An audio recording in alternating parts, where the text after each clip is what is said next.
Let me ask you a larger philosophical question, because the Democratic Party, obviously not in a great place right now. Democrats seem divided on whether to try to allow room for the belief that tariffs, as you say, targeted tariffs can be a good thing, or whether to reject all of Trump's tariffs outright. We saw this play out with Michigan Governor Gretchen Whitmer making headlines when she visited the White House. She praised tariffs as a useful tool. Take a listen. I understand the motivation behind the tariffs. And I can tell you, here's where President Trump and I do agree. We do need to make more stuff in America. More cars and chips, more steel and ships. We do need fair trade. Is there room for that kind of nuanced discussion right now, or do you think what she said was a mistake?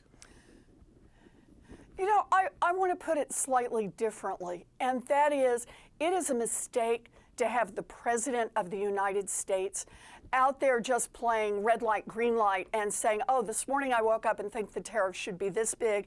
Now I think they should be this big. Now I think they should be somewhere else. And I got to say, saying, well, I will continue to make those decisions, and I'm going to hold off on these tariffs for 90 days. That doesn't put the economy in a better place. That doesn't put investors in a better place. Congress has a job right now, and that is to step up and take this authority away from Donald Trump. He has proven how he will use it, but remember, the statute that he's now using starts with a declaration of emergency. And in that same statute, Congress has the responsibility to decide, is it really an emergency or not? Are we really in an emergency with Belgium right now? Are we really in an emergency with South Korea? Congress can say, no, there's no emergency. It's a resolution. And if we do that, it takes Donald Trump back to the trade as we had it before. And tariffs are then decided with Congress having an important say in it. And that's an important signal to the rest of the world. Right now, it's a no curbs on Donald Trump, and that means chaos and corruption. We have an opportunity in Congress to vote that down and to say, no, we are going to use tariffs in a far more targeted way. We're sure not headed in the direction he wants to go. All of the Democrats are ready to support that, but we got to get the Republicans, or at least some of the Republicans, on board to make that happen. They've got to decide, is their job just to suck up to Donald Trump, or is their job to stand up for the American people?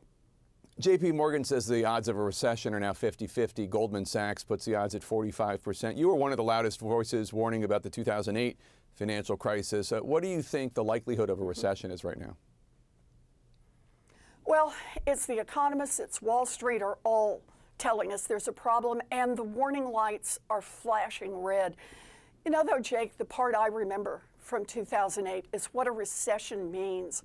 Family by family, small business by small business. You know, I watched back in 2008 when 10 million people lost their homes, when millions of people lost their jobs, when millions of people saw their savings wiped out. I also watched when little tiny businesses got turned upside down and never had a chance to recover. Recessions are something that people like to talk about. They talk about the stock market, they talk about the big numbers that move.